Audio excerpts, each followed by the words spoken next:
help them out there. Let's see. And let me just put this to the side. And so during this, for anyone who's new, all you have to do is raise your digital hand. I think it's somewhere on your, help them out there on your, one of the parts of the little icons. And any question you might have, I'm here to help out. So if anyone has anything that they're looking for, let me know. Let me know. This is where it's open. It's kind of open book right now. I know we have some new people here too, so feel free. Okay, it says hit the reactions button. Okay, great.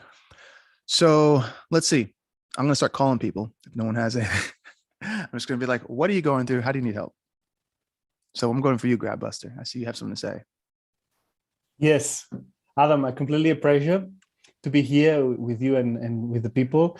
I'm new in the club and I have maybe 1,000 questions, but I don't want to bother you too much. I want only please if you can give me some advice, because I'm really new in the business. I start producing my own music. I was playing with the music all my life, but since a couple of years I discovered how amazing is technology and how many tools we have. So I was doing in parallel a lot of training, how to mix, how to master. So I'm really learning the skills how to make good quality music. But I work 9 to 5. You know, I have another work. I'm an aircraft engineer. So now I have the money to invest in music for first time in my life. So now I'm start forming myself, training myself, and trying to get a better sound. I feel like a baby boy trying to fit in the adult world, because I was in the sing camp you did last week. And for me, it was completely amazing. You know, the quality of the people there was, for me, it's a dream, you know. So I'm really starting from the scratch. So I would like, if you can give me some advice. I'm going now through the guides, you know, I'm doing the guide 1, guide 2. In parallel, I'm doing some training to improve my mixing skills. I have a lot of things to do and to learn. So if you can let's start here. Let's start here, because I know what it's like when there's a lot. The reality is that think of things as a pyramid. In the beginning, at the bottom, when you're first starting, it's a lot of space. It's like, okay, I got to do this, I got to do this. And as you start to understand things, you start to kind of master some of these things, then it gets a little bit closer. And then you have less things to think about, because all those other things you understand really well. And then it gets a little bit smaller. And then it finally goes to a tipping point when basically you have all the energy growing up. You know exactly what to do. And that's a sweet spot. That's where I want to always help people get to. What I call this, or a version of this, is the touch. The touch is similar to a chef has the taste, right? So a really good chef has great taste. They can taste something, their palate is really good, and they're like, okay, this needs this, or this needs less of that, right? But that's a good chef. I'll be honest, I'm not a chef. So I might eat food and say, this tastes fine. And the chef is like, no, dude, you don't realize it's missing something. I'm like, what's it missing? And then they tell me, I go, oh yeah, okay, yeah, that would taste good. But I won't know it, right? So with music, it's the touch or the sound, they call it, right? So what I like to do is help you get to that point. Because once you get to that point, all the processes, like you're like mixing and mastering, these are all processes that you have to learn. But once you understand them, and at least the fundamentals, everything else gets easier, because then you can start to think in what I call 3D, where I'll give you, for example, like if I took a sound that's a sample, my brain goes, okay, this might sound good as it is, but I might also want to put reverb on it. And something my brain goes, what would that sound like? And then in my brain, I have an image. Okay, what would it sound like if I put a delay on it? If it was a quarter note delay or eighth note delay? Oh, eighth note delay would be cool. You know, what if I pitched it up 2 semitones? Like my brain can think in 3D without actually even doing the action yet. In order for it to do that, though, I had to spend the time actually putting reverb on it and putting delay and messing up, basically like the cooking part of when you're cracking a bunch of eggs and it doesn't taste good. I had to go through that time, so that way now I don't even have to technically step in the kitchen. I can just look in the cupboard, my samples, I can look around and go, okay, that plus this plus that probably would taste good. Boom. And the reason why I say that is because in the beginning where you're at right now, and I'm not saying beginning because you said you've been playing music for many years. So in where you're at, all I need is 2 questions I'm going to ask you. One is, and if you can answer this in a short form, what is it that you want to accomplish by the end of this year with your music? So let me ask you that question. What is it that you want to accomplish by the end of this year? I want to be able to make a song like it's in a level Okay. that it can be able Like to be on the radio, like be out there professionally, high correct. quality, right? Get the skills to really, because when I see the songs on the club, they're really deep, you know, with the panning. There is a lot going on. I see your the rule of three, you know. Mm-hmm. There's a structure behind. There is something that it's Yeah, there's a you know, secret it's not science behind it. Yeah. it's not something that it's live there. You know, there is a meaning behind. So Yes. I want to get this also what I'm struggling in, it's to make the ballets and the peaks, you know, to make Okay. these hooks. Okay, so let's first start with what you want to do before all that other stuff.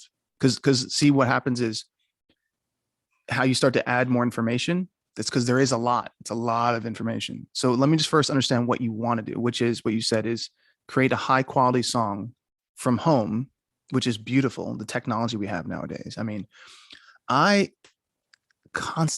have moments where I'm like, thank God for computers and samples and plugins, because I remember when we have to go to a studio. I literally have helped build and run 2 studios. Studios are expensive.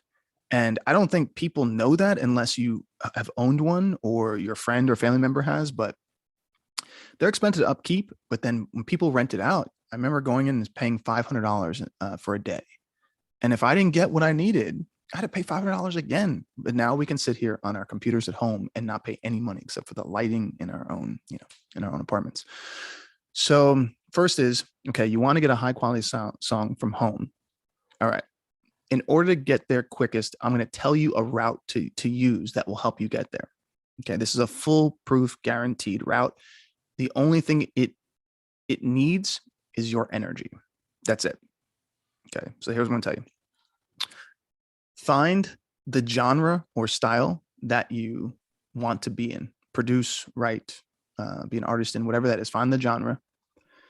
Find the top 5 current producers of that genre or creators of that genre, whoever that is.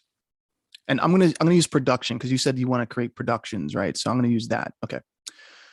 Then go back 20 years and find whoever the top 5 producers of the same genre were 20 years ago. Some people will be the same person. Very rare, but some will. Whoever is the person who was the same 20 years ago and the same now, that means they have an immense amount of information. It's immense, like tremendous amount. The people who were 20 years ago, you'll notice influence the people of today.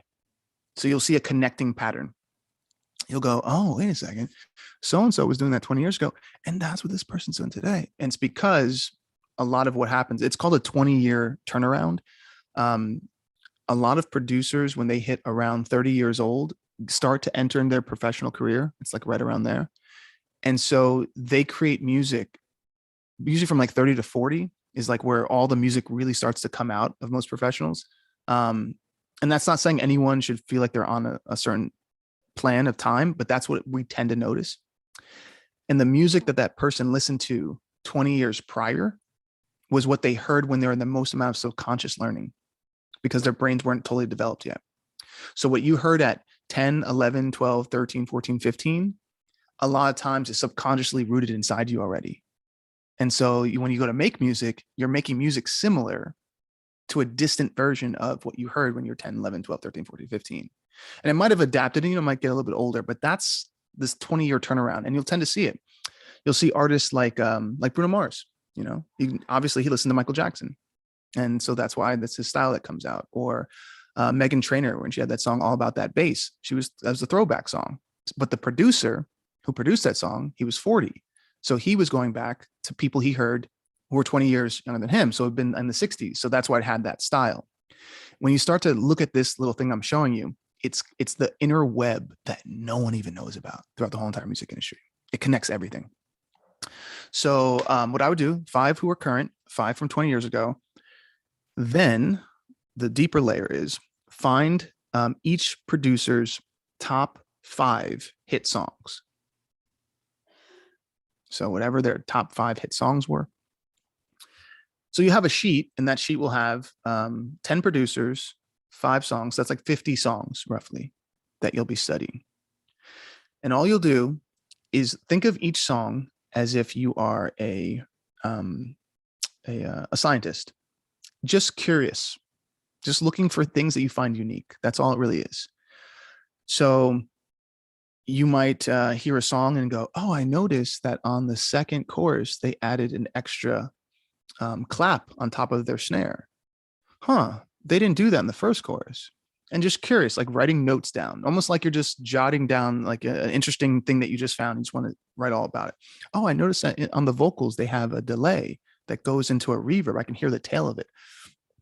So you're just jotting down things. And what you'll tend to notice is that if you go through all their hit songs, they're using the same patterns, just with a different artist. That's all it is. It's the same patterns, because it would be impossible for a producer to just up and change their whole entire strategy just because a different person came in the room. What they do is they adapt their style to the artist that's in the room with them. So they don't change. It's not like if you listen to anything from Timbaland, it's not like he does a Timbaland track this time and then the next time he does a country track. His tracks all sound like Timbaland, but they might change depending on if it's working with Beyonce or Justin Timberlake or another artist. So there'll be some changes, but he'll still have drums that will knock a certain way. They'll be on a certain groove or swing. He still might have orchestral moments. He still have an interesting sound, like his voice or a weird sample in the back. He's always going to have these things because that's his pattern. So once you start to find everyone's patterns, you start to decipher which ones you like. And it's like almost like just squeezing all this information, and then it starts to pour out the things that you like. And you're like, you know what? I do like how they add that clap on that second chorus. And I do like the reverb part. And I didn't like this thing here, but I can see why they used it. So I'll keep that in my bag of tricks as well. And so once this thing is diluted, and this thing I'm telling you probably only takes about 2 months, like this studying thing. But when you get done with this studying, you're going to know more than 99% of the people who say that they're going to be producers, because they don't do this stuff. They don't. I've mentored so many people, and I've talked to them, people who've graduated from major colleges, and I'm like, cool, here's what you should do. And I'm giving them the recipe I'm telling you. And they're like, I've never thought of that. I'm like, your teachers didn't teach you any of this stuff like that? And they're like, no. So once you get this potent thing that I'm talking about, once you squeeze it all out, you then, any song you work on for like the next 2 months, just use these ingredients. Just get comfortable using them to where it becomes more second nature. So you might make 10, 20 songs, and they might be good. They might not. I'll be honest. Most likely they're going to be good. They'll probably be the first songs that things start to click for you. That's what I've seen from all the people who've used this strategy that I tell about, because then everything makes sense to them, because they've been listening to music for so long, but they haven't been actively studying it. So when they get this sweet spot of all this information, and then they start to play around, everything just starts sounding good, because they're like, oh, I know what I'm looking for now. I actually know what I want, rather than just seeing what happens. There's a difference. What did Ashley say? That's how I felt after the last song, right? Yeah. There's a moment that happens where all of a sudden you're like, oh, I can do this because I know what I'm looking for, where before I was just trying things, which is different. Okay, so you get this for about 2 months. You just practice it. So that's about 4 months out of the year. So I'm trying to get you to the end of the year. It's very important what you're doing, learning mixing, learning mastering. Awesome. The best thing that I can tell you, and if you haven't done this, is type into YouTube top tips and tricks and whatever DAW that you use, right? And watch 5 videos from people that say top tips and tricks. The reason is everyone creates different tips and tricks that they like. When you can get these 5 people, let's say they have their top 10, if they don't have ones that correlate, meaning if I have 10 and Brenda has 10 and they're not the same, that means you have 20 tips and tricks now. If someone else has another one and they don't have the same as ours, that means you have 30 tips and tricks. After you listen to about 5 of them, and if you realize like, wait, they all have different things, you become a conglomerate of all of their tricks now. and you become super fast. When when you kind of know everything, because we're talking about technology, when you know everything your DAW can do, the power that unleashes for a producer, most people do not even understand. Because what happens is, it's kind of similar to cars. Let's say you go and buy a new car. It's brand new. So you're like, oh, okay, this thing runs beautifully. It has that new car smell. You get into it. It's got all the cool lights. It drives really well. You're like, okay, it's beautiful. I bought a new car. You never read the instruction manual. You just turn it on and you see everything pop on. It's working great. You only read the instruction manual when a light pops on.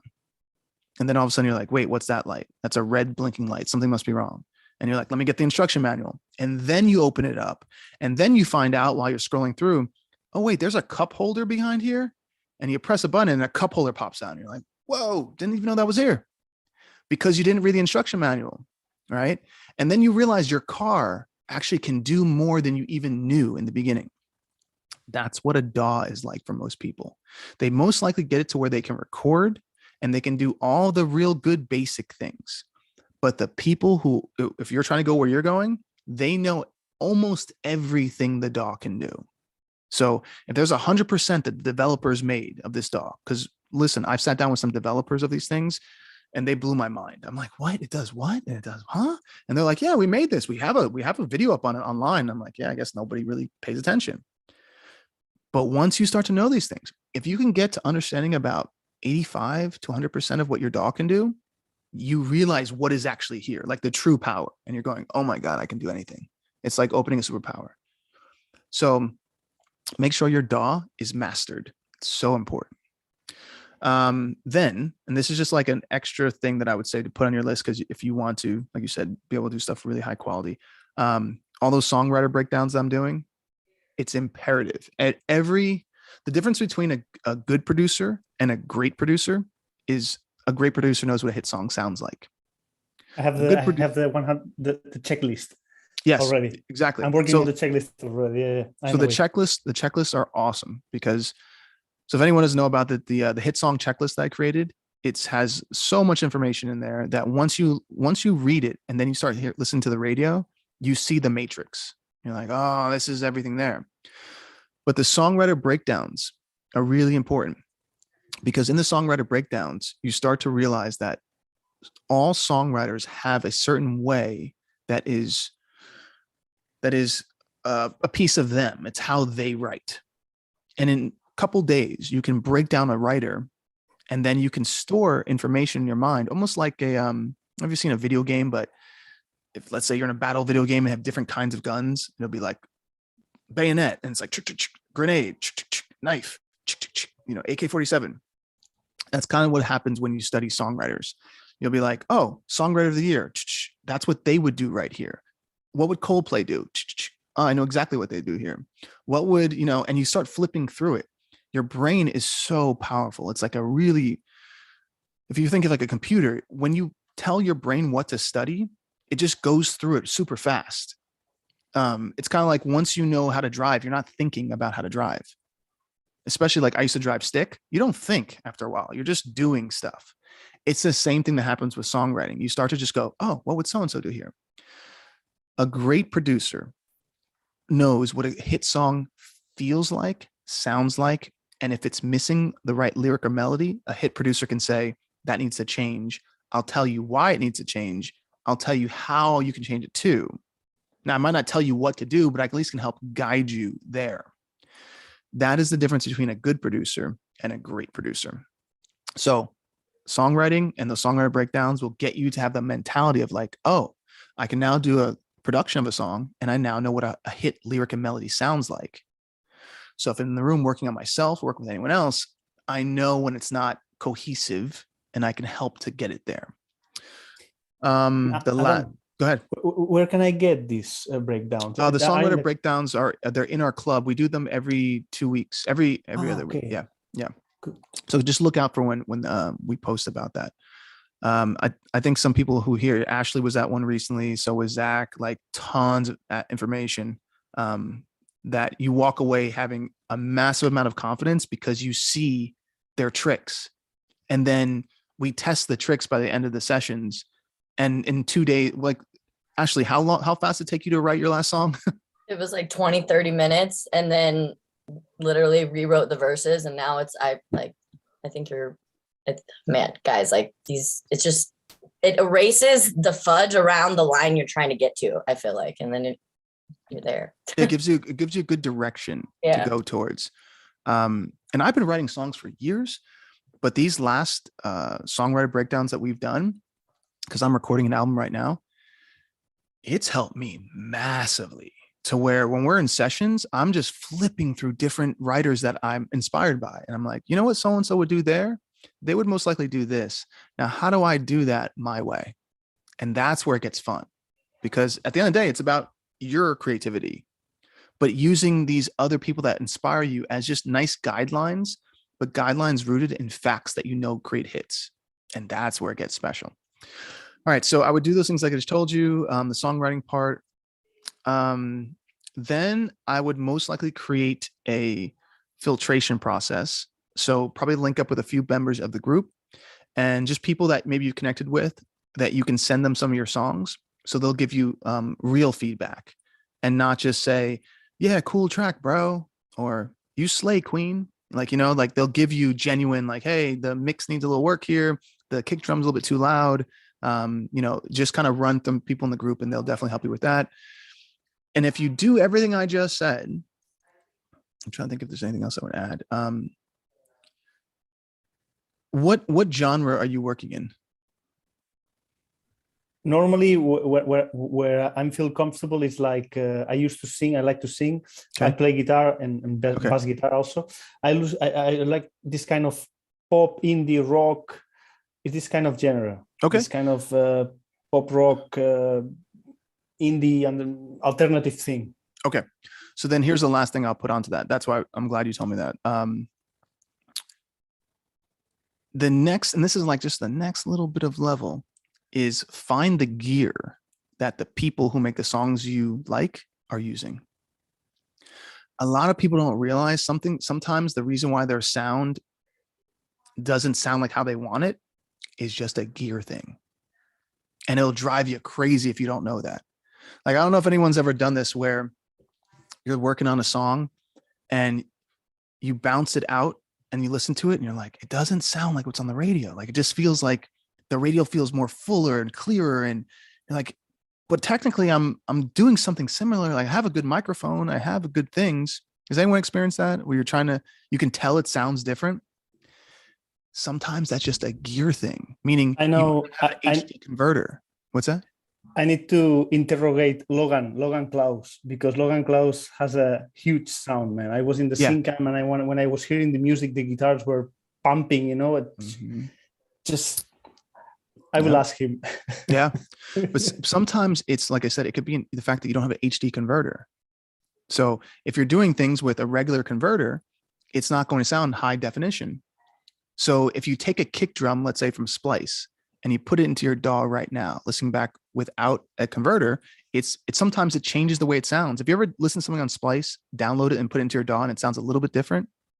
Has anyone ever experienced that? When you take a sample? Okay, Brenda says, yeah, it's like some people, you'll notice this. You'll take a sample, you put it into your DAW, and when it bounces down, it doesn't sound like the sample. Sometimes it happens because it converts and it dilutes the spectrum of frequency, because it's based on the algorithms that the exportations are using. What's that? The audio interface, you mean? Mm-hmm. If you take a Splice sample and you put it into your interface and you export it, sometimes it does not sound like how it sounded on Splice. So there's things like, for instance, you said the guitars from Logan. Some of that is the guitar he's actually using. Is he using a Gibson? Is he using a Taylor? Because someone else might use another guitar, and it might be a good guitar for them at home, an Alvarez or something. It's a good guitar, but it might not record like the Taylor and Gibson. So what happens is someone's there trying to get this guitar sound, trying to get this warm body guitar sound, but it's never going to sound that way. It's just these little things are so important. So what I would say is investigate on the producers who are making the music and what gear they have in their studio, because that is and what I just told you, that is the last kind of like, if you think of like a video game, the last boss level is the gear, because most people can't afford gear in the beginning. So, you're not really thinking of it like that. But the last level, and every hit producer knows this, it's the gear at the top. Because once your ear knows everything, once you can technically do all the processes, once you kind of feel like, okay, I can produce music. If you have a good microphone, like a really good microphone, I would say like a Manley, or even the Slate does pretty well, or a Neumann, like a good solid microphone. If you have a good a limiter, like a compressor, like a Purple Audio, or something that's really good, really warm. If you have good guitars, really full body sounding, a good amp or a Kemper amplifier, like things that can make it sound like a record, that will be the difference between a good demo and something that sounds like it's on the radio. Because the things on the radio are most likely recorded, if they're not hip hop, because hip hop can be recorded anywhere. But the most likely, if it's a pop, rock, or something like that, that's recorded in a big studio. So if you're going to compete with a big studio on your laptop, then sometimes this gear, and that you could pick up along the way, but sometimes the gear is the difference of what you're hearing. And it's not technically technique. It's just the tone. So study the tones that are being used. Everything is about tone at that, where you're talking about the highest level. So what I just told you is how to get there the quickest in a year, right? If you do that, you'll look back from a year and be like, whoa, I'm a whole different human being. I'm a whole different creator. And my quality is 5 times better than it was. But it just takes, once again, your time and scheduling and making sure that you do the things I'm talking about. I will do so. Thank you very much for your tips. You're and welcome. one second, and yeah, I have the answer. Is I want to hit the level 3 in the club. You told me where you want to go. What is your, now I'm focused completely in the level 3. Good. Which maybe next month in another consultation I will ask you exactly, because I was going through the points that we have to comply with. Mm-hmm. And maybe in the future, I don't want to go to you. I mean, it's a great goal. It's a great goal, because everyone at level 3 is working together on projects on a weekly basis. Like that's where the sweet spot comes in. That's where you can start talking to all the executives, and you can start pitching to actual movies and TV shows that they bring in. So that's the starting point, is level 3 for those collaborations. But you can always still write songs with people before that. I mean, there's nothing that stops you from collaborating and continuing. Cool. All right, Tristan, I see you have your hand up. How can I help you? Hi, it's Christine. Christine, sorry about that. No worries, thanks. Happy to be here. Very good to see you. It's my first time. And like my new friend here, Grabbuster, I have millions of questions. So I don't know where to begin, and that's like my basic conflict. Okay. It's like, I don't know, since I committed to making this a business and like committing to greatness. Yes. I have a lot of information and a lot of great mentorship, and I don't know what to focus on. Okay. So I guess, like, if I could tell you like basically where I'm at right now and what my goals are. Sure. You could help me out. Yeah. I first of all, I just love the fact you said committing to greatness. Thank you. That's listen, that one thing is the difference between the people who make it and the people who want to make it for 20 or 30 years. It's just there's a point that someone goes, you know what? I'm tired of being just good. I'm going to become one of the best at this field. Once that is it's an agreement that happens internally. So I just want to pause for anyone. I call them magnifying moments. So if you ever hear me say magnifying moment, it's because there's something that seems small, but I want to blow it up a little bit. When you go throughout life, you make agreements with yourself based on, I am agreeing to that I'm the victim, or I'm agreeing that I never will get somewhere, or I'm agreeing that life is hard. Once something is said and you agree with it, it's an internal subconscious thing that goes, this is the role I play in my life and in my family circle and in my society. That's where I fit in.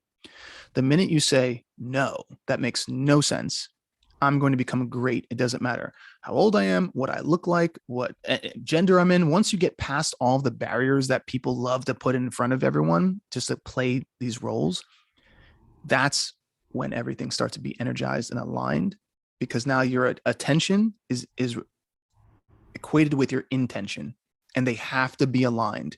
The quickest way to go from point A to point B is, one, to stand next to the letters, because A and B are right next to each other. So that's the quickest way. The second quickest way is to create alignment between your attention and your intention. Anything outside of that is just throwing darts. It takes a long time. But anyway, that being said, so tell me where you're at and tell me where you want to go, and then I'll help you out. Okay, thank you.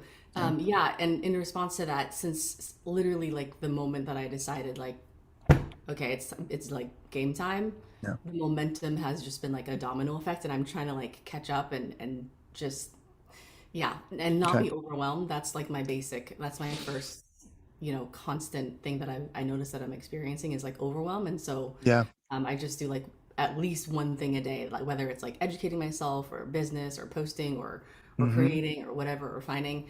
But so I have been playing the piano since I was 4, and writing songs secretly and not sharing it with anyone because I was just not supported really. Okay. And I'm a professional dancer and did like a bunch of that and fulfilled my wildest dreams. But I got injured 4 years ago, and it was like a why God why moment.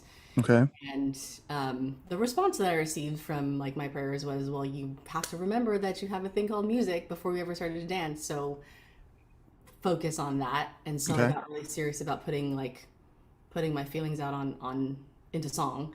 Um, for the last like 4 years while I was like partially disabled because I couldn't dance. Okay. Then I got myself into the recording studio last summer, and I have about like 4 or 5, I guess, demo tracks Okay. that are produced by an engineer. And I read Clinton Sparks' How to Win Big in the Music Industry, Mm-hmm. and that really, really changed my mindset a lot Okay. because a lot of his story resonated with me. Um, and then he had Rick Barker as a guest speaker, Mm-hmm. and I watched that replay, and that's how I discovered you because of Oh, Rick. okay. Yeah, and then Mm-hmm. I applied to Neverland or something and Oh, okay. was Okay. recruited on Instagram, and then here I Mm-hmm. am. And Mm-hmm. so my goal is I would like I want to get to TV and film sync placements like as fast as I can because I want to make this my bread and butter like as Gotcha. fast as I can. Gotcha. I hear you. Yeah, and I want to be able to be like the greatest musician that I can be, like Okay. performing and writing and producing my own stuff. My engineering skills are very basic. I've been using BandLab and GarageBand out of just like being broke, to be totally Okay. honest. All right. But I do want to like elevate to Logic Pro. Okay. And like right now, the engineer slash producer that I had been working with in the studio for a couple months recently, he's in Uruguay, and I want to get like I want to like edit some of the mixes to get them like get feedback and Okay. get them distributed on my TuneCore profile and like start monetizing and build a fan base. So Okay. Okay. All so right. that's where I'm at. Okay. That's where you're at. And okay. And you're using business terms: monetize, build fan base, get them onto my tune. Okay. Gotcha. Okay. So you have like I said, read some things and have been researching. Can you do me a favor if it doesn't make you feel uncomfortable? Is there a song that you could play me that you feel is the best one out of the ones that you recorded? And I'll give you the option to share your screen or your This is like sound. choosing a favorite baby. I don't know. What'd you That's say? it's like choosing a favorite baby. I I know they're literally all don't know adorable. which one They're to all choose. adorable. I don't know which one to choose, and like and also the genre thing. I Just don't close your know eyes. Just close your eyes and pick one. Okay. Here's the thing. Because what I want to do is I want to hear exactly where you're at and where your producer engineer is at. That way, if your goal is to, you said, land placements and get into that world, I'll understand the best way to kind of give you some help. Sure. There are 2 that come to mind. One is just me and the piano and my vocals and harmonies, Okay. and the engineer did like the mixing stuff because I don't know how to do that yet. Okay. And then there's another where it's again me, the piano, vocals, harmonies, and then he added in bass and snare and stuff. And so those 2 are the ones Okay. that You pick the one that you would like me to hear. okay. Should I pull it up on my screen and then So I shared the screen with you. You can pull up just the audio if you'd like. And if how you do that is you go to where it says share in the bottom of Zoom. okay. And there's a little green button that says share. And then it goes to a box that says advanced. When you see advanced, it says share audio. But in the right corner, there's a down button. Let me know if you're seeing these things while I'm saying them so I can help you walk through. I'm at advanced and I see computer audio. I see share sound. Exactly. And then on the bottom right corner of that thing that says computer audio, it says stereo. Okay. It's a little drop down menu. Okay. And then I pick the file. Yeah, and just pick the file. And it should play. Even if it's just like a YouTube file. Yeah, it's gonna play just how it would on your computer. It's just gonna share it on the screen with us. And what's the name of the song? It's called This Love. Okay.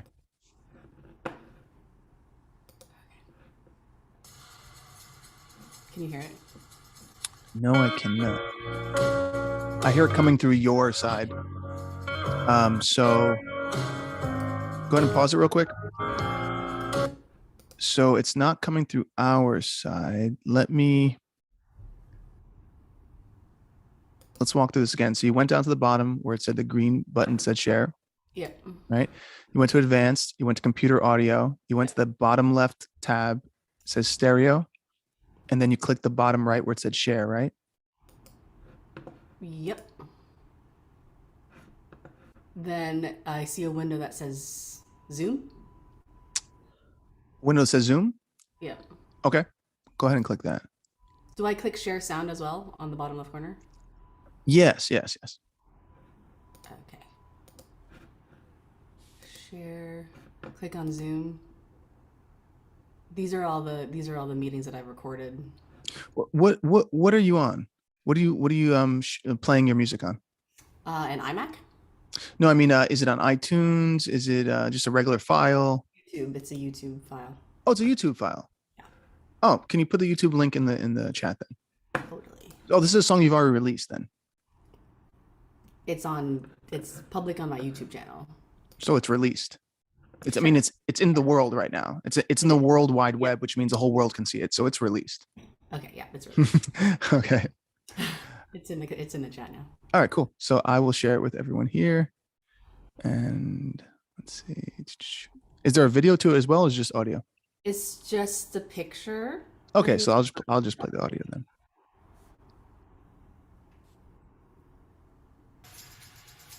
Can everybody hear this?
Okay, so let me just scroll past real quick. Something. So this is a 6-minute, 15-second song. All right. Okay, just making sure that I'm seeing that right, and there wasn't like an extension thing. Okay, let me hear something.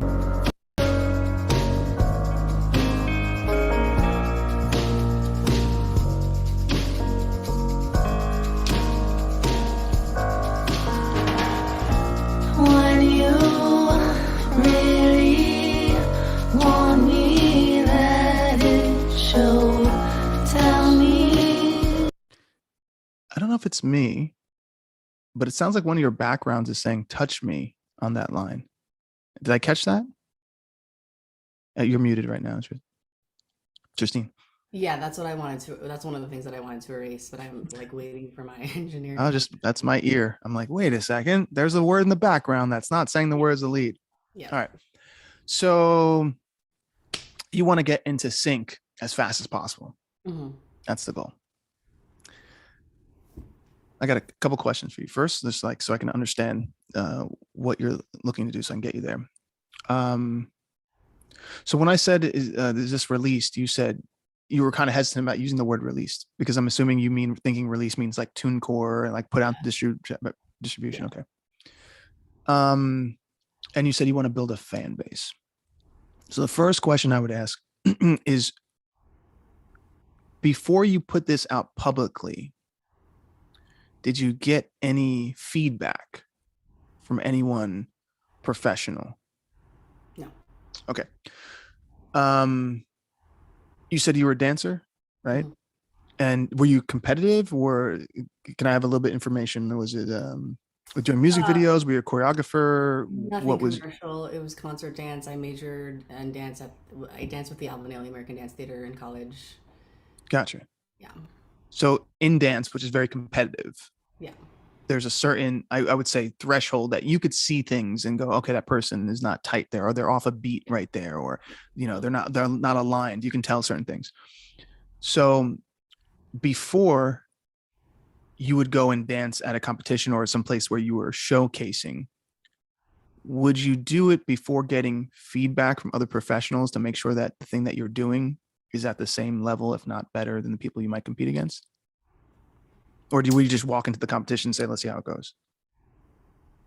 Well, for me, since I'd been studying dance Yes. since I was like 7, Yeah. and I'm pretty old, I'd gotten to a point where I had like trusted Trusted yourself. Yeah, But trusted before that, I'm talking about the times when you were still not an expert, right? Because I'm using a parallel for music. So before you were an expert, did you have people that you ran it through, made sure you took videotapes? always, you want okay, always. always. Right, always. So then I would invite you to use that same exact method for music. Yeah. Because it's the same thing. What I tend to notice is because people want to get into the game of monetizing. I want to start making money from music. It's kind of the same thing as, and you say, well, yeah, in theory, that's what you want to do, just like any professional wants to, but you have to be at the competitive level of the people who are there first in order to get that. So in dance, if you weren't at the same level as the people who are professionally being paid, you might say, I want to get there quick, but then you would probably look at someone and go, yeah, but you have a couple more years before you're at that place where you can compete against everyone, right? You'd probably say that to me if I walked in, and I'm not the worst dancer, but I can hold a rhythm and everything. But you might say, if I want to get down the stage quick, you'd be like, okay, Adam, I know what you want, but I got to get you there first, right? Yeah, totally. That's the same mentality we use about music. I would not, the same me personally, I would not release anything into a world market until that thing has been either shown to some other people professional, they've helped me critique it a bit. And I know it's not a release, let's say a TuneCore, but it's still, YouTube is the world, So if it's your music and that's the thing that you want to make an income from, I wouldn't personally do that, right? But I'm not telling anyone what to do. That's just my advice. Now, to get you to where you want, when you say you want to start making a bread and butter, what is a bread and butter number so I can understand? Like, meaning what yearly is a bread and butter number to you? Like a yearly income based on. Yeah, I mean, you said bread and butter, so that means that's your sole way of making a living. So Right. what number does that equate to for you? So I can just understand. Minimum 120K. 120K. Okay. Okay. And when you say you want to get there as quick as possible, give me an amount of time you're thinking that you want to get to that point in. I have no idea what's realistic. Okay. Been Okay, told fair enough. like 5 years since I'm just starting out, and I've been told I could condense it to 2 and 2.5 if I get Okay. my music live and play Okay. lives and merch and all Okay. that. Just out of curiosity, who told you in 2 years you can make $120,000 after you just started? They did not say that I could specifically Oh, get okay. 120K, but they said that I could condense like the time from 5 to maybe 2.5 years Gotcha. Okay. of, Okay. Fair enough. That makes sense. of not having to get another job or Gotcha. get, Okay. So, all right, I'm going to give you the best advice I possibly can. If you're talking about the sync world, I know it extremely well. So the advice is based on realistic understandings of a business that I know like the back of my hand. In order to get you there, and let's say I'm going to use that 2.5 years to get to the place of where you can at least start to be competitive. I'm talking about the 120K mark, because I'll be honest, $120,000 a year is, you're talking about the 1%. So you basically want to go from starting to the 1% in the quickest time I've ever heard. Right. So I can't say I can't champion things that I don't think are completely realistic. But I do want to help you get to the goal, because I think the goal is possible. It's just figuring out like how long are you willing to put in for this. Right. So that's the part that I tend to notice with people. It's like, how long are you willing to not get accolades and not be told you're good, and not, how long you're willing to take all that until you get to the point where then everything you touch turns to gold. And there is a moment where everything you touch turns to gold, and it takes a few years to get there. So here's what I can say I can help you get to, at least in a 2.5 year point. All right. Number one, did you go to the Sync conference yet? The Sync, what's it called? Sync In? No, Have you seen that? I am going to a sync workshop tomorrow Okay. by Bobby Owsinski. Okay. Okay. I don't know Bobby, but okay. So here's what I would do. Is it an in-person one or is it an online one? Online. Okay. Is it a conference where you're creating music with people, or is it more of like a question and answer? I'm not sure. Okay. Do you know how long the event is? It's 2 hours tomorrow morning. Oh, it's just one day. It's why I can't make one of the events tomorrow. Okay. All right. So here's what I recommend. We have a thing in our group called the Sync In Conference. It's like a 4-day, you can do it on your own schedule, but it's about 4 days of the top people in the sync industry telling you all their secrets. I highly recommend you watching it, because you have the top sync lawyers telling you how the deals are structured, how much money is actually on the table, how to get the money you're talking about. There's the top producers, top songwriters, top artists. I'm on there as well. It's a full line of event where everyone who's on there makes a lot of money, way more than what you're describing as the bread and butter. And they're showing you how they do it. That syncing conference is very rare, because it's very rare that you see people who are actually doing the thing that they're talking about. A lot of conferences that I've seen have people who did things prior, or people who are really good at pretending that they're doing things. And let me explain this to you, because if you don't know the side of a business, this is where people get taken advantage of.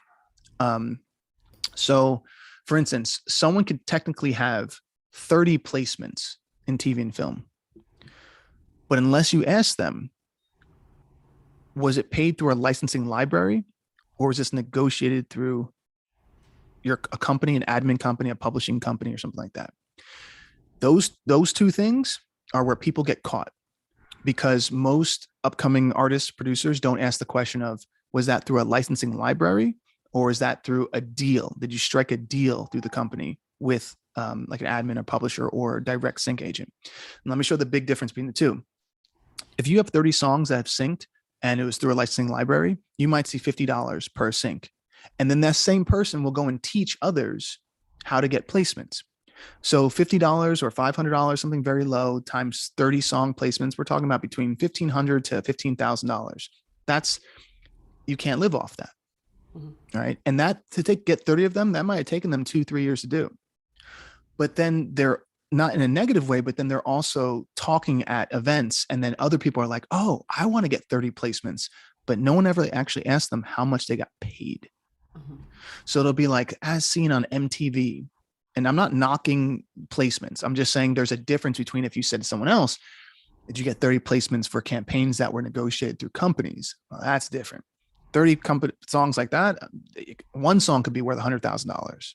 One song could be $50,000. One song could be $500,000. Like that's the difference. Mhm. So when we're talking about the bread and butter, like you're mentioning, we want to know this one. We don't really care about this one. Yeah. Yeah, Okay. totally. So I would go to the Sync In conference. That's the first thing. Second, I would probably find other, I guess, artists that you feel your style will be similar to, that have really high quality recordings that you love. And I kind of use this thing of like, what song do you wish you wrote, or what production do you wish you had? From that, start to feel out what makes it that sound. Is it, oh, they use piano and they use very atmospheric type feelings, and the vocals are very airy. Like start to kind of, once again, find the ingredients that are yours, that are special to you. And these ingredients are going to be what's going to help to create your sound, your style, and your unique characteristics. So when someone hears your music, they know it's you. They know it's Tristan. It's like, yep, that's her. Mhm. The more that you can stay true to this sound, no matter what producer you work with, it'll always sound like you. Mhm. And so I always look at it like an ingredient list, because sometimes what will happen is you're in the room with someone and there might not be the best producer mixer. Like I don't want to knock the person who just played me, but I know that they're not like a high level producer or songwriter. And I can tell you this by the fact that, first of all, it's a 6-minute song. So 6-minute songs aren't played on radio. They're not played on TV shows, not played on movies, they're not played on video games, not played anywhere in the marketplace.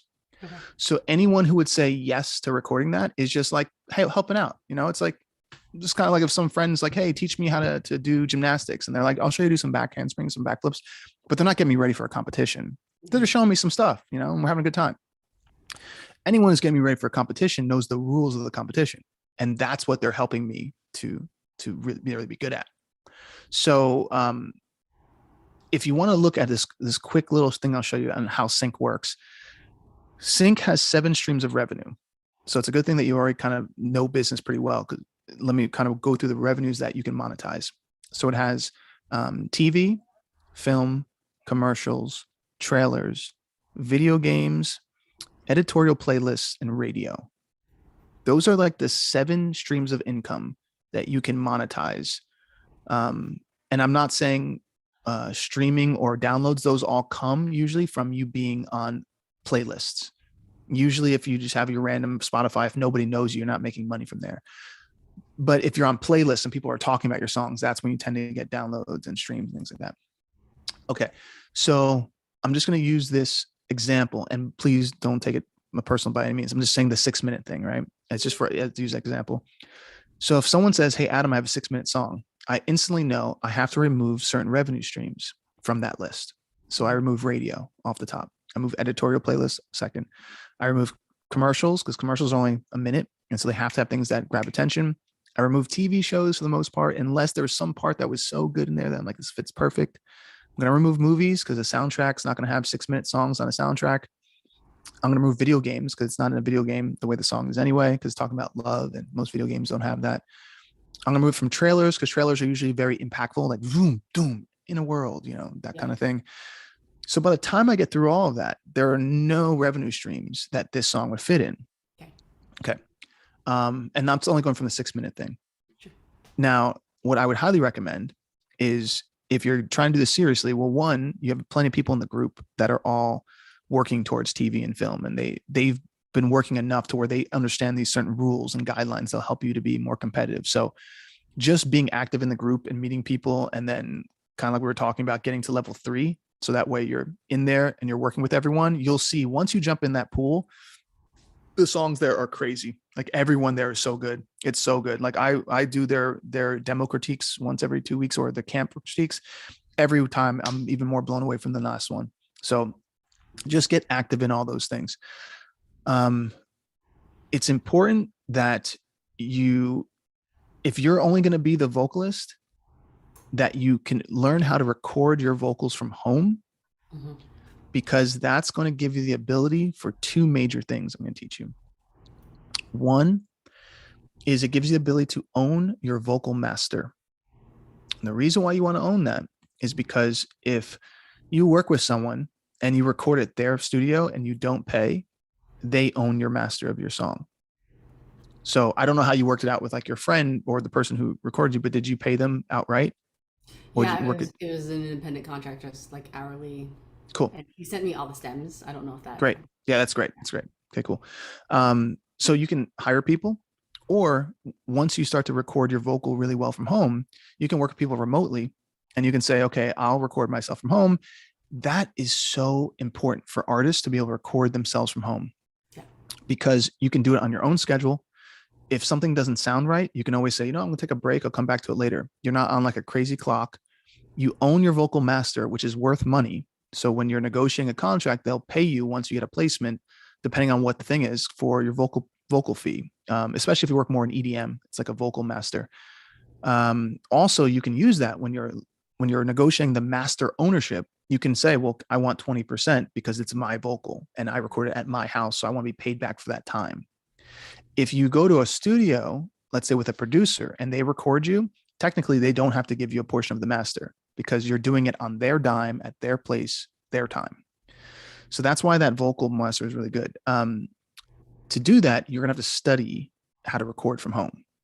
There is a course that we have by a guy named Pizzuto, who teaches how to record from home. It's very important that you understand this. And there's also a downloadable basically template that has all the plugins already on there. So like you just pull it up, it's got all the EQ, all the compressors, all the reverbs. Like you don't have to technically learn it, but it has it all there. But what I would do is I would get those things and then learn what they're doing. Okay. So that way you're sounding good. You can what's that? Where do I get that? It's on the website. It's called the Radio Vocal Template. Okay. And there's one for Logic. If you happen to get Logic, there's one for Logic and one for Pro Tools. And then Pizzuto is I think it's the Vocal Master course, I believe. I believe that's what it is. Denise, if you're there, if you can pop it into the chat. So that's what I would do to be able to record vocals from home. It probably will take you, if you're really being diligent, it'll probably take you about 2 months to go from, I don't know how to record at all from home, to I'm recording pretty damn good from home. Like it takes about 2 months, and you spend a little, like an hour a day or something like that, just learning it. And what I would recommend is watching the course, using it. And then if you ever get stuck, going on YouTube and just like, oh, how do you do that? And look for longer videos that can help out. Okay. Now, once we have your voice to a really competitive level, once you can record from home, that means you can remotely work with any producer around the world. So you don't have to be stuck to just your area, which gives you a ton of freedom, tons of power. And that's where we want to get you. More of your energy that's valued, less of it wasting time. Then I would say, listen to TV shows and movies you like. It's important just to listen and be like, okay, what kind of songs are they using? Oh, okay. So I tend to notice that this kind of show uses songs that are upbeat and, And I tend to notice this kind of show uses songs that are more like Grey's Anatomy, might have more loving songs about heartbreak. And you start to notice what is actually in the marketplace. And what's funny is your ears will start to tune to it. You'll go, okay, I know who I would send my songs to. Like I see the songs that are out there. Now, did you say you played instruments, right? So you played piano? Piano, guitar, a little ukulele. Okay. How proficient are you on those instruments? Most proficient on piano. Guitar, I have no training in. I just transfer what I know from piano onto guitar, enough to get some chords out. Okay. So on piano, do you play like classical? Do you read music? I studied classical. Okay. Yeah, sheet music. So you understand chord theory and so, okay, perfect. So yeah, if you can do that really well, it gets really awesome when a singer already lays down just a basic chord progression, can knock out the vocals and then send it to a producer, and the producer can just remove the piano and then have all these great vocals that are perfectly lined up. That's like a producer's dream, is someone who just can knock out piano and knock out great vocals and then send me the stems, and then I'll do all the work, all the production work I had to. So yeah, just getting really, I think, smooth with, I have a song idea, lay down some piano, lay down my vocals, lay down my harmonies, all my stacks, all my ad libs. All these are all things you'll learn in the course, but get it really tight, tuning it, all these little things, right? Also, for sync writing, I highly recommend either, I have the thing called the sync hit checklist too. I think it's like a checklist of what's used in sync. Sync is different way of writing than writing artist songs.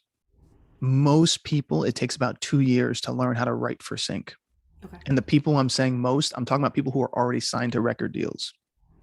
So for me to give you this little bit of information, what's happening in the business, and you're seeing a lot of it, is where people are like, hey, write for sync, write for sync. During COVID, a lot of the artists who were signed to record labels who weren't able to recoup their investment were dropped. Those artists who couldn't recoup because they're like, we don't know when the world's going back, and touring is where we thought we'd make some money, but this artist can't tour right now, so why do we still have them on our label? Those artists were dropped. But they were picked up by sync companies. So you have all these extremely talented people who have wild voices and can write their asses off and write a song in a day. They have all these people just came over into the sync world. At the same time, while people are selling courses on get into the sync world. So we're having this thing where you have all these really, really top talented people here, and a lot of people who are trying this thing that they don't really know about here, and other people are selling them this idea. I have to get you to here. The people here don't make a living in this business. They just hope they do, which is really sad for a long time. And they go to these events and they do a lot of rah-rah stuff, but they never get here simply because they don't understand the competition is not playing around. These are people who make a living off of music. They were signed to record deals and now they not have a deal. And they're like, well, I'm going to go right there and start making money. And there's no learning. There's no like heavy learning curve other than the writing. So let me talk about that real quick. In writing for sync, there are certain things that you I don't want to say can't do, but you should look at. For instance, you never want to write a line that has a time, a date, raining outside, it's snowing, unless it's actually asking for that. But if you're writing a song and you say it's 8 a.m., it's another rainy morning in Manhattan, immediately that song is only going to be pitched if there's a rainy morning in Manhattan song, and most likely that's not going to be on the director's thing, is looking at that from an unknown artist that they don't know. It's probably never going to reach your screen. But what will reach your screen is looking for female empowerment songs, looking for a song that is a heartbreaking love anthem, looking for, these kind of more moments through life that everyone goes through. That's the way to nail sync, is to write for moments in life that everyone goes through. Because if you write for moments in life that everyone goes through, well, that means every TV show is most likely going to need it at some point. But if you write stories that are just personal to you, then that show has to literally have a thing that's perfect for you. So there are certain moments that everyone goes through, and you can look them up, but I'll just give you a few. There's always going to be a heartbreak. There's always going to be a first love. There's always going to be a death. There's always going to be a new birth. There's always going to be a party. There's always going to be a time for empowerment. There's always going to be that turnaround moment. There's always going to be a fight. There's always going to be certain moments. So what I would do is just watch shows, and you notice like, oh, that moment is going to be in every show. Should I write a song about this moment? And so the deeper thing happens is when we do sync, like actual sync writing, we'll put a scene on, and then I'll give you a little trick here. And there's tons of tricks, but one of them is write a song based on what the character wants to say, but isn't. So for instance, you might see two people in a room, and they're like, you feel the tension in the room and you don't know what's going to happen, but there's always that moment before someone kisses the first time. And no one ever says, kiss me now, but there's that song called Just Kiss Me. That was, I forgot the band that did Just Kiss Me, and it had that cool little thing. It was like from the 90s or something like that. That song is used all the time because it says something that the character wants to say, but isn't. So if you can find these moments and like, oh, okay, I can write a song to that. And this is what the character most likely would want to say. What would that feel like? Is it an anthem? Like, you can't stop me now. Is it an anthem? Or is it a loving thing? Or is it a heartbreak? Someone in a Grey's Anatomy and they're laying on the bed and it's like, if I could say one thing to you, right? You know, whatever that is. And it's songs all about this. Finding these moments, that what I'm kind of giving you is like how a thought process that will lead you towards nailing how syncs work. Because where people tend to go wrong, and you'll learn this as you start to develop and sync, is they either aren't writing songs that people actually want, they're writing songs that they like, which is a different way of looking at marketplace. But then two, they're not creating things that are unique. So it gets kind of stuck in this world of like a lot of bland people who are just making songs that clapping and commercials and all that stuff. You want to create music that has value, which means it has to have sonic and quality depth, great lyric, great melody. All right. So those are things that I would do is those studying, most likely, and I'm definitely not saying it's a negative way, but you probably want to find a vocal coach, probably want to find someone that you can work with, because you have a good voice, but I just think someone could help you get to that next level too. So it's easier for you to record yourself and have a little bit more finer tuning on certain things. And I think after that, it's all about collaborating, like getting around people in the group and working together and building a catalog. Because the reality is that when we say the word bread and butter, I'll give you a quick number so you can be realistic with this. For every 40 songs you'll write, one of those songs will pay for the 40. Okay. So if you think of it like that, then it gets real easy to, like, first of all, not drive yourself crazy, because you're going, okay, I wrote 5 songs. When's my big hit? It's like, probably is not going to happen. But if you go, I'm going to write 40 songs, and one of those songs is most likely going to pay for all the time it took to make 40. So let's say you do, I always tell people a good number is 1 song a week. So you get 52 songs done a year. One of those songs is probably going to make you 60K, and that'll pay for your year. And it might not be one, it might be 3 songs. And, you know, one song makes you $20,000, and one makes you $20,000, and one makes you $20,000. But as you start to do what I just told you, and this is when I'm going to get you to your mark of 120K. Let's say after 2.5 years, everything you touch sounds awesome, because we've helped you to build that ear and that mindset. Okay, you got it. Everything sounds like it'd be on the radio. Everything sounds like it'd be on a commercial or a movie, and you can hit all of the revenue streams like we're talking about. And you do 50 songs like that. Now, one song pays for all 50. But the cool thing about it is that when you do the same thing the year after, now you have 100 songs. So the songs he wrote last year, some of them start to also place. Now by year 3, you have 150. By the end of year 5, you have 250 songs. Now you have songs that are making money over here. You have songs that are making over here, and songs making over here. And usually what happens is there's a trigger effect that happens where one song makes others popular. So you have one song that maybe gets 1 million views, which makes people go become your fan, and then they go hear your other songs. And so the songs that didn't have as many views start to pop up. And now you see how it turns into royalties and residuals, and then people start talking. So it takes about 5 years to get to that 250 song mark to create that trigger effect that I'm talking about. But if you took all the information I said to you, that will probably get you there the quickest to your goal. Okay. Cool. Thank you. I didn't share any of these tracks publicly. I just kept them unlisted and shared them just to get feedback from like family and friends. Okay. Then I got some advice to just put as much out there as I could, which felt a little off to me. So I'm happy to hear your confirmation that like I shouldn't have done that, just because I knew that with the song that I showed you, like there's some things that I caught that no one that I showed caught. They didn't care, but so I'm thinking that I should just stay in like the unlisted place. Yeah, I mean, it's kind of like before you want to be, like you said, a professionally respected in something, your music should be as good as the peers, period. Mm-hmm. Like that's how I look at everything. Like if I said, I want to become a basketball player tomorrow. Well, I'm not saying I want to play at the local court, because any one of my friends can be like, just go down to the local court and play ball. And I'd be like, you know what? I'm going to do that today. But if I say I'm going to play in the NBA, I have to be as good as the NBA players, period. So I always try to help everyone understand that, because there's a massive difference in saying, okay, well, then I'm going to hold off. I'm going to train. I'm going to get my body in shape and ready. And when I'm ready, then I'm going to play against the NBA. And so that's the way I think it's the easiest way to do it. Because also you're not stressing yourself out of like, I need to build a fan base.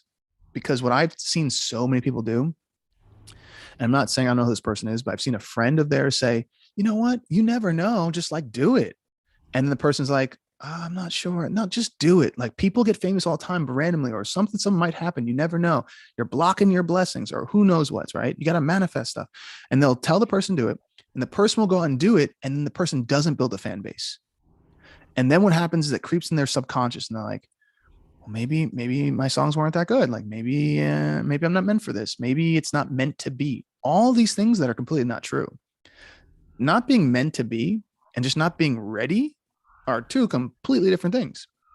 Most people don't give them a self to get ready, because they get stuck before thinking like no one's reacting, so maybe something's not right, instead of no, they're not reacting because you haven't cooked the dish yet, not because the dish isn't great. It will be if you just let it cook a little bit more. So if I can help you get to that point, and just if you're really trying to do this thing where you're monetizing, don't release anything till it's as competitive as the same people you would be on tour with. Okay. Yeah. Makes sense. Cool. Thank you so much. No problem. My pleasure. All right. Elena, you had your hand up.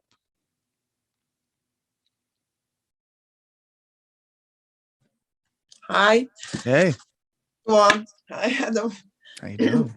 have something. I don't have a question actually. Okay. You give a lot of information in the club. Yes, I just want to share the result. Okay, So great. Tomorrow we sign. I will sign the contract. Oh, you got a contract already. Yes, but it's it's from a music label. Okay. So we sign one melodic techno with Jean Dominique. So Oh, with John. That's awesome. yes. Congratulations. Congratulations. Also, we got nice feedback from Sander. Yeah. Oh yeah. Good. Sandra's great. My local club member. So Does he live out there too? area? What? How far is he from you? Sander is 100 kilometers. Oh, okay. Yes, he's also in the Netherlands. So we have the Beautiful. same time zone. So Yeah. first who I sent for a feedback, it's Sander. Yeah. Always. Oh, great. Yeah. That's so good to hear. Congratulations. Thank you. And John, he's in the Canada, but we found out the time when we can make something. And now we had a lockdown, so we made quite productive moment. You see it in the club. Here we go again. One more. I know, right? One more. So for our artist profile, this is nice. We found out our taste in one genre, melodic techno. It's beautiful. It's good for us. Good for us. We like it. Yeah. Oh, good. I'm so glad to hear this. That's why I love when I get to hear feedback, because I don't, everyone's from all around the world in the club, and everyone's doing different things. So just thank you for bringing it here and sharing it with everyone. Yes. That's it. And I didn't expect it. I'm 4 months here in the club. 5. Yeah. Kind of that. Yeah. I know. What I tend to notice is once you start getting on a roll of things and you start to submit songs, you start to put things out. It's like, you never know what's going to happen, but when the songs are good, usually something happens and they start to bounce back. So that's awesome. Yeah. Okay. One question. The deal sure. 50 is good. Yes. For a dance label. It's You said you had a question? I'm sorry, what? It's big label, but it's focused on our genre. Cool. And that's 50-50. Okay. Yeah. It's good. I mean, yeah. If they're pushing it and they're going to put some promotion behind it and everything. And that seems about normal. But this is the result. That's so good. So good to hear. Well, thank you for sharing, Elena. Appreciate it. It's more me, I think. Yeah. What's that? More music is coming. More. Oh yeah. This is just a start. Yes, but of course have to give much more time, spend more time. But how much more routine you get, you become faster. Become faster. You know how to cook here. And you're feeling it now, right?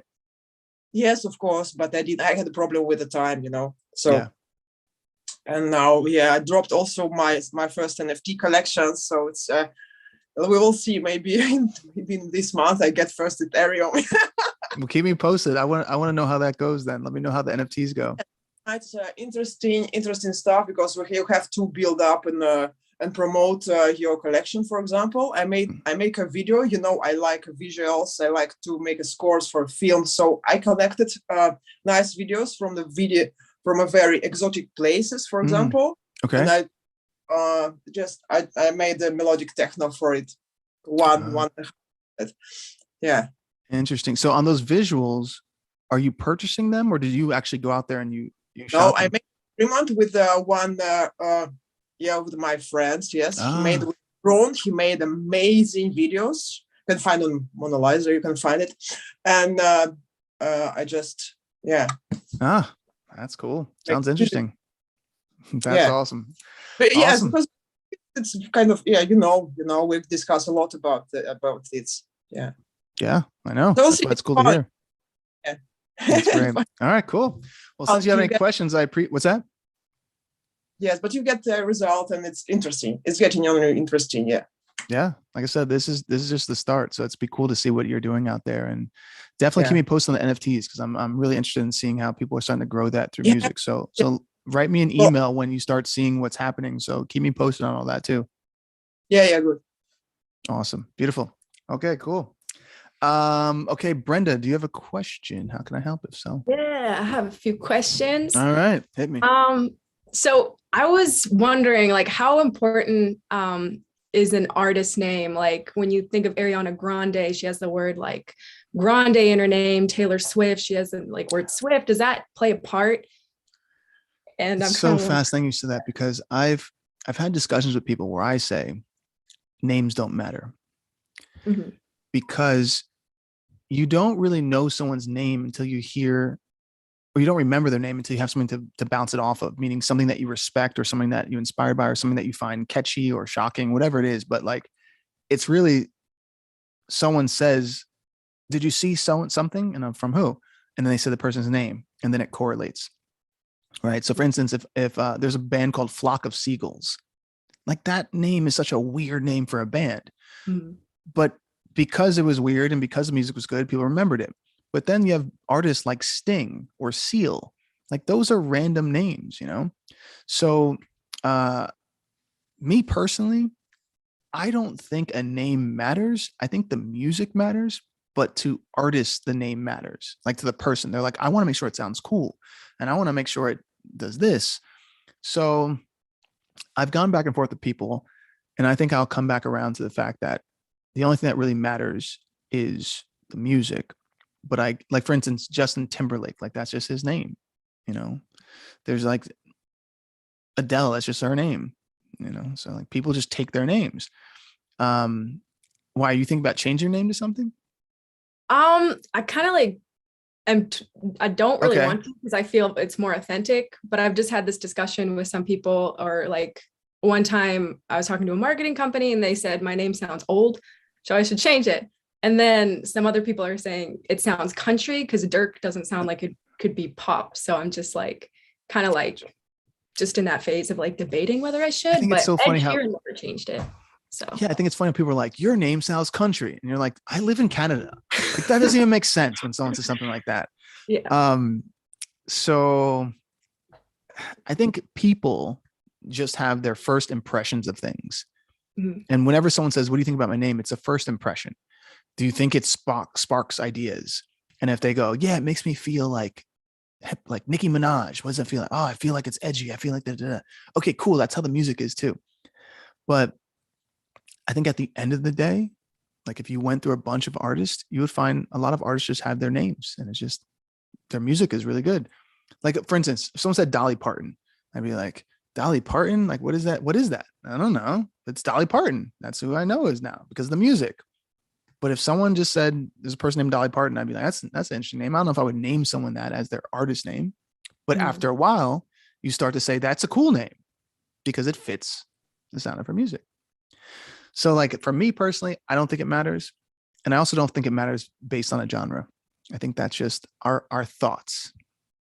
Okay. If your music's great, and the videos are great and it's playing the radio and people are loving it, no one's gonna be like, you know what, but her name should change. You know, I really like the music, but that name, we need to change it to something more pop that we can all understand. By chance, was there any names that you were thinking about? So before that's my gut reaction is names don't matter. Music matters. The names will always follow the music. But why was there a name that you were thinking about? Not really. I found it hard to think of it. I was thinking as Azila, but it doesn't feel like me because I want to be authentic. I don't know. Yeah. And I feel like having my name is the authenticity part of it. Like, Yeah. I was thinking just Brenda and taking out the last name too, but Gotcha. Oh, just Brenda as like Brenda. not just Brenda, but you mean No. Brenda. Okay. Yeah. Yeah, okay. Yeah, I mean Brenda's cool. Yeah. Brenda's cool. Like I could see it, like you said, like Adele, Brenda. I think it's about what you feel comfortable with. I really do, because at the end of the day, you're the one who's gonna be saying your name. And I will also say this though, your parents gave you that name, right? Mhm. So that doesn't mean you have to keep it. That is a little deeper of a thing, right? Because we talk about authenticity. The authenticity isn't your authenticity. It's what the people who birthed you's authenticity gave you. Yeah. So I also have to voice that part, right? Yeah. So I understand if someone said, I don't feel like a blah, blah, blah. Personally, I want to change my name to such and such. If you don't connect with your name for whatever reason, I understand that, because you didn't have a choice in it. You're just kind of given a name and then you get used to it. Mhm. So if there was that part where you're like, I don't feel like I connect with this name, I want to create something, just know that once you create that name and once that music's out there, you can't just jump to another one. Mhm. Right? Because I worked with an artist who did that. I worked with an artist who changed her name 3 times. By the end of it, everyone was so frustrated working with the artist, because you would have a song over here that would start to do something, but then they changed their name. And so then no one would know the artist, and then we go another time. And by the 3rd time, everyone was just like, this person's a little bit crazy. They keep changing their name, and they were changing the name because other artists were coming out with that name. So they started with one name, and then another artist, I'm not going to say the person's name, but let's say, what's that? What's the female artist? What's the girl who has that song Levitating? Do you know? Dua Lipa, right? So this artist kind of looked like Dua Lipa, and let's say her name was Haley or something, right? And let's say she was Haley and someone came out Dua Lipa, and then she saw Dua Lipa and Dua Lipa looked like her, and she's like, oh, I gotta dye my hair blonde because I look like Dua Lipa and Dua Lipa's hair is brown. And I'm like, you're not even a known artist yet. Like, why are you worried about Dua Lipa's hair color? And then, oh, I got to change my name because someone else just came out with the name Haley. I have to change my name. It can't be Haley anymore. And I'm going, okay, I think you're just starting to change because you're looking at the space and saying, I want to be so unique. Just be you, and people will like your music if it's that great. So that's what I say, stick on it. Perfect. Thank you. That helps a lot. I have another question. Yeah, go ahead. Shoot. Okay. Shoot. I am struggling with like posting on like social media and like the TikTok, because like I have these really cool songs. I want to start building it up. So when I release it, like I do have a fan base that is already interested in me that would share the songs. Yeah. But I just find myself following trends like a sheep and not actually coming out with something that's like unique. Yeah. So how do I like find that? Or is it just posting random things? And also that fits in with your schedule, because it's overwhelming when you have to do music and like the back end of things. And I hear you. Okay. So there's a couple options. These options are going to be dependent on your time, energy, and your budget. So one is, you cannot do all the posting stuff. You can just shoot the videos and have a team of people who do all the posting. So you're not actually doing all the stuff. They'll find the right times as they go out. They'll find the right hashtags. They'll do all that stuff. And all you technically have to do is create the content, and then they'll update everything. That's one that has a little bit of a budget, but also it frees up your time. So it just depends on what you're willing to spend. If being on the internet, for me personally, it gives me a little bit of shots of adrenaline that I don't like. I can actually feel it because I've stepped away from the internet for so long, or at least all social media platforms, that when I sense the feelings of adrenaline, I'm so sensitive to it now. And I go, I don't like this feeling. So I'm getting off this. For me, it's worth me to hire people to be on it than to mentally affect my being, my state of being. Mhm. So in that case, I'll have people do it, but still shoot the content that you want. Now, when you're saying what content to create, because you want to be unique and be an individual, and that's where it gets a little tricky, because a lot of these social media platforms are following trends. That's what makes them what they are. It's basically just a herd or a flock of birds. And have you ever seen a flock of birds? They just turn, and all the birds turn. That's kind of what this social media is, because it's like 1 second everyone's doing this, next thing they do something different, and you're like, wait, why did that just happen? And you're like, oh, you got to catch up to speed. And you're like, who's making the rules? And then it just turns again, right? So in order to do this, you either have to be at the front of it, where you're creating the rules, which means you're breaking them and you are changing them. A perfect example, I'm not saying do this, is someone like 6ix9ine or Tenasian. Like, 6ix9ine, that's what his name is. So 6ix9ine was doing such bold, just brash things that everyone was just looking at him. So he was creating his own thing. I do not say replicate him. I'm just letting you know that's a perfect example of someone who wasn't following everyone else. He just created his own dramas. And so therefore people got pulled into his drama. I'm not a drama way of marketing person, but I understand how it works, because it's based on our own primal instincts to like, ooh, ooh, ooh, and ooh, ooh, ooh, and that's what people are doing. So they just put that stuff out. That's why Cardi B is known. She just puts a lot of ooh, ooh, ooh moments, and people start to point. So the best thing I can say is you got to find out what feels true to you and just be consistent at it. And if you're telling a story that is compelling enough or just connects enough with people, because I think Taylor Swift just connects with people. She's not telling some heartbreak story of coming from nothing and rising to fame. Like her parents were already successful. She was taught by top songwriters how to be a top songwriter. She worked super hard. Like, I'm not knocking her hustle. She's probably one of the hardest working people in the business, but I'm just saying she didn't have to like sell them some American Idol sob story. The way American Idol loves to do it is just based off emotions. She's just her, and she's someone that people could connect with. So I think probably looking back at how she did what she did and just seeing, okay, I feel comfortable with that, and find other artists that inspire you, and look at how they did things and what you're comfortable doing. I think that's the first part. And in that, try to create something that is unique to you, whatever it is. And if you think of the different, let's say, pop women, you'll have, what's her name? Lady Gaga has Little Monsters, and Beyonce has the Beehive, and Taylor Swift has something else too. Like, they have like their own community who knows who they are. So it's more or less like you just communicating who you are, what you stand for, what you think about things, and putting that in a way to connect with other people. I think that's really what it comes down to, because the same 13-year-old girl who might love you might not care for Olivia Rodrigo, because she's like, I don't really connect with her, but I connect with Brenda. So it's really about, I think, just realizing it's all about the connection of you being authentic to what you want people to know about you. Mhm. And then when it comes to marketing on social media, if you're doing it on your own, then I would say just create a really kind of streamlined schedule. So you're like, I'm going to film all my content on Saturday and Sunday, and then these are the times when it goes out throughout the week, and I have it on my calendar, and I spread it out, and try to make it to where you're not doing things on a reactive thing. You're doing it on your time.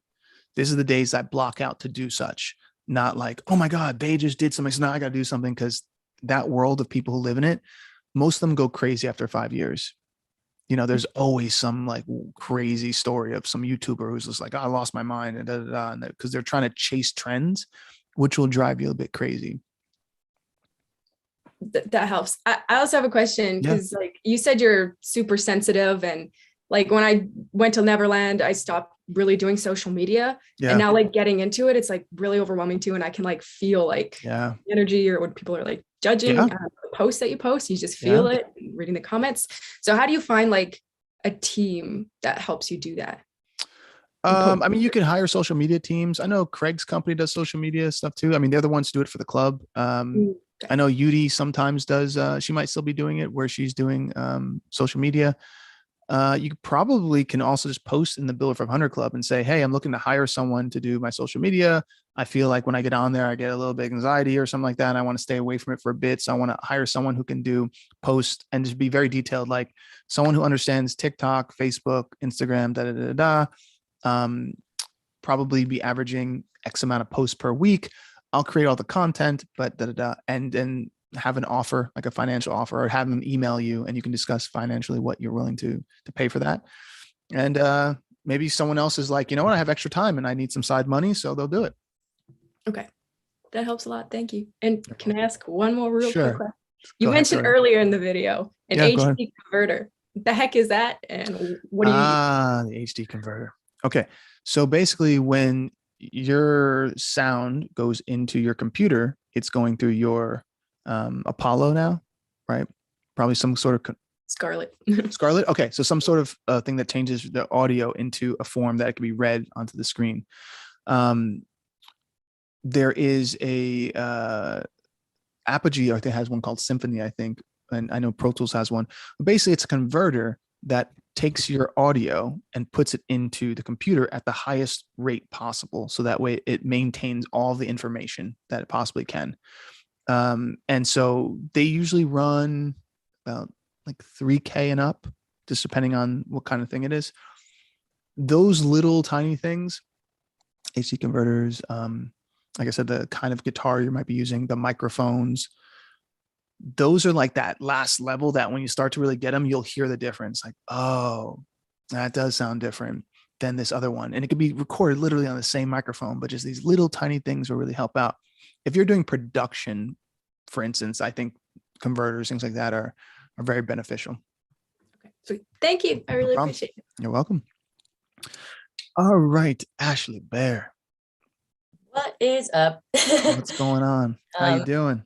I'm doing well.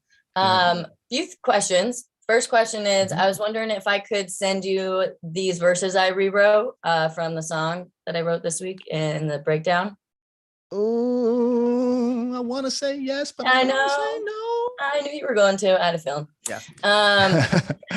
So part of my heart is like, of course I want to listen to it. And the other part is like, No, I don't it know. wouldn't be listening to it, just reading through the verses. I know, but know. once Okay, once okay. we go past those things, I literally get so many emails and my brain. I feel that. Okay, yeah, cool. Yeah. Second question is, so my goal for this month has been finishing up all my courses in the Thinkific platform. So that way when breakthroughs come around, I can be like, hey, these are all the courses I've already completed. Right, Like I'm ready to okay. go. But I'm struggling. This is where I'm like, besides getting all my ideas into my DAW, where I struggle the most is, so in the ultimate artist course where I'm at is I've got all my 10 songs and that have broke down, but getting the chord progressions, because my ear isn't trained enough yet. And maybe it's because I think I'm answered my question when I was sitting here. That's why I waited so long to raise my hand. Is maybe it's because I need to learn the scales on the piano. So that way, when I'm sitting there, I'm not questioning like, okay, I can sing the melody back, but finding the chord progressions of the song is where I'm struggling. I'll give you the hack to that. Okay. Just follow the bass line. Oh, just follow. Okay. That makes sense. So the bass chord, the bass note is most likely playing the chord that is at that moment. Okay. If you hear a piano, you're looking for the lowest note that's on there. And then that, like, for instance, if you listen to a song, let me get my guitar. If you listen to a song and you hear like, and you're listening for the lowest note, then I would know, okay, that's a G. Okay. So yeah, so I've been able to hear some songs and been able to find the chord progressions on the guitar, but I'm like, and I think I've been able to find the key and stuff, but that's super helpful. Yeah, if you're always listening for the lowest note, you'll be able to go to your piano and you'll play it and go, okay, wait, that doesn't sound like the lowest note, and then it'll click, it'll feel good. You're like, okay, that's a G, and then you go to the next one, and what will happen is after you kind of understand a lot of the patterns that are used in the songs, you'll go, all right, so if that's a G, and then I would highly recommend, like you said, the scales. Figure out like what scale am I in? Am I in G major, or is this G just playing the fourth chord of this song? And if so, then, or if it's like the fifth, then I know that the key is in C. Yeah. So highly important if you're going to do it. I would probably just figure out the scales on the keyboard, and then always looking for the lowest note is the best way to kind of figure out the chords. Okay, cool. Sweet. Cool. Oh, and another trick, figuring out if it feels like it's major or minor. Like, does it make you feel happy or make you feel like a little bit sad or just whatever that is? So that way, if you do hit the note and it's a G, you can go, oh, it's probably a G major though, because it makes you feel happy. Yeah. Yeah. Cool. Awesome. Thank you. All right. And All then right. Was that? one basic thing that Ashley can get. I normally use the Captain chords. It's a plugin that you put the scale on there, and then it's popping out all the possible chords, and you can really quick touch the chords, and you really can get quick the feeling, and you can start building your thing. It's really handy for me because sometimes I can find the key, but it's really quick. You put your key there, you got your 7 chords. Also you can play around with the variants on the piano. You can move it's really handy, and it's really useful I think she's talking about songs that she's studying, and she's trying to hear the chords that the people are playing. Yeah. Is that what you're talking about, Ashley?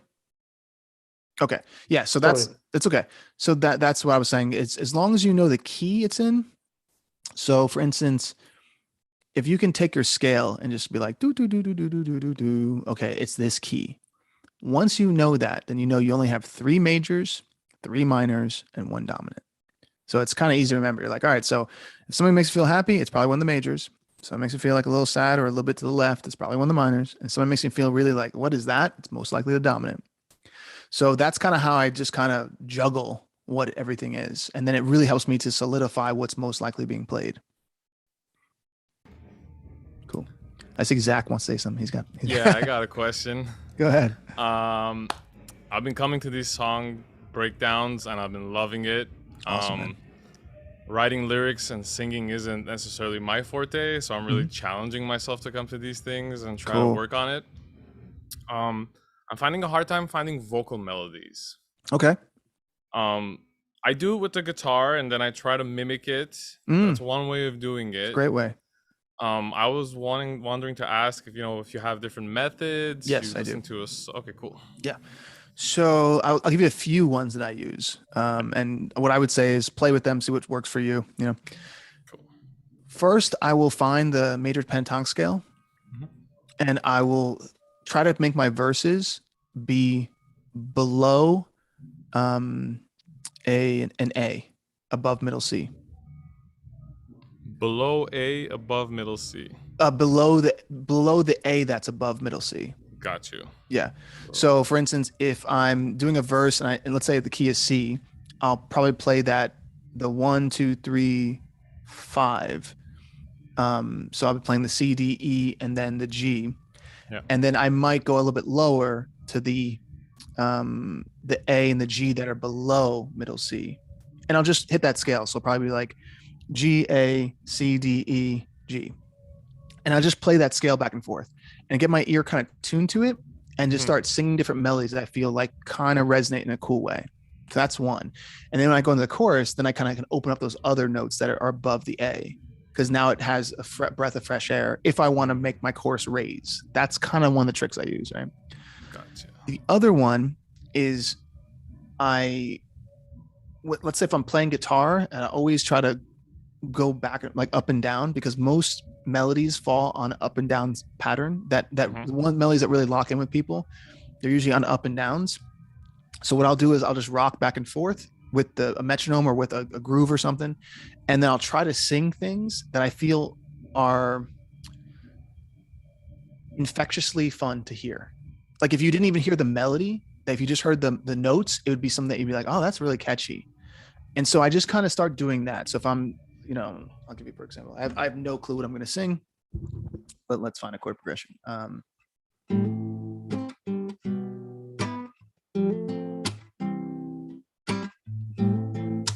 So if I was,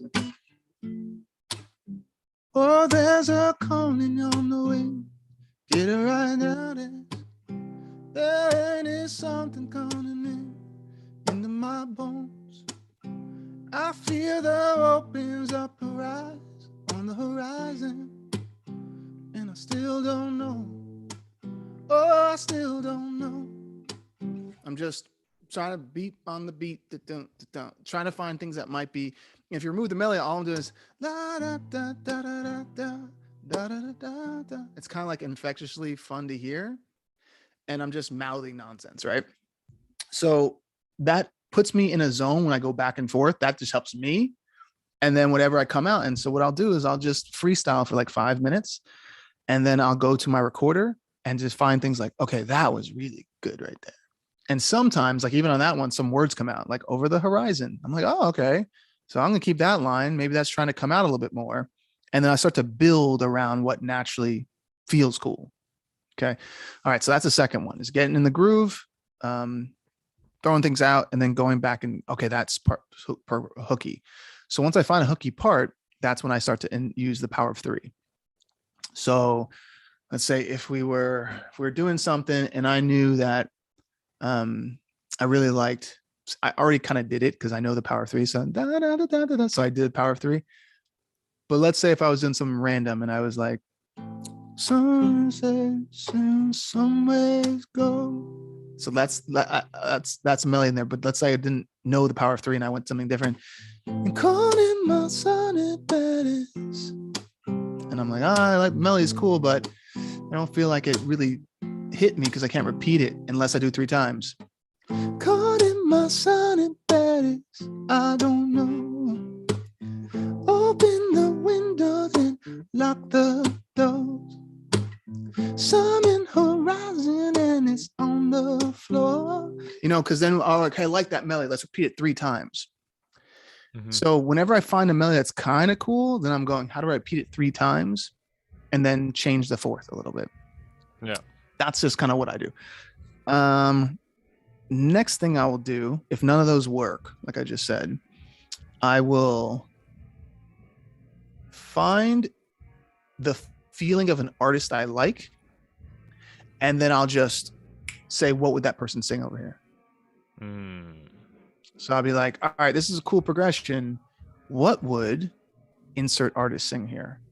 And then that kind of gives me the ability to kind of, like, for instance, if I said, I'm trying to progression.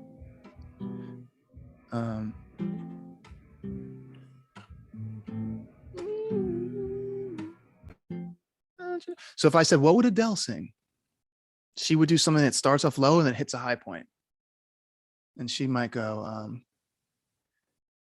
and I'll go back to that same Uno. So it's like, ooh, ooh, ooh, you're my love.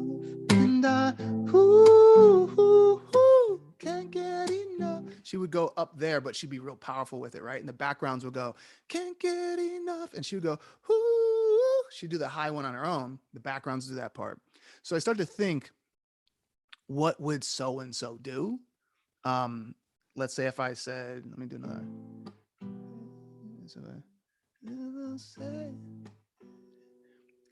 If I said, what would John Mayer do? And I keep waiting on the world to change. I keep on waiting. So I just go through, what would other artists sing in this thing? And then if I find something that's cool, I'll be like, all right, now how do I make that my own? Got it. Thank you. All right, man, that's what I got with that one. Thanks. Hope that helps, Zach. Does. All right, cool. All right, that being said, I have to hop into a session. Yep, I got to hop into a session. So for everyone here, hope you had a good time. These consultations, I really enjoy them because it's a good way for us to connect, but then also hopefully some other questions that we had were answered by other things. Anything else in the group? I would say for anyone who hasn't been to those songwriter and producer breakdowns, if you haven't been there yet, those to me are like some of the best things that we do in the club. I see Zach's head is like, yeah. So if you haven't been to those, I would highly recommend try to come to the next ones because you can learn so much information within 2-3 days that when you walk away from it, you start to go, oh, wait a second, I can do this. I just have to figure out these little pieces. And it just kind of takes away a lot of the wondering process because you see actual facts and results and it's really easy to understand. All right, cool. Well, that being said, everyone, hope you have a great day and a great weekend and I will see you soon. Take care, everyone. Thank you so much. Bye. My pleasure. Later.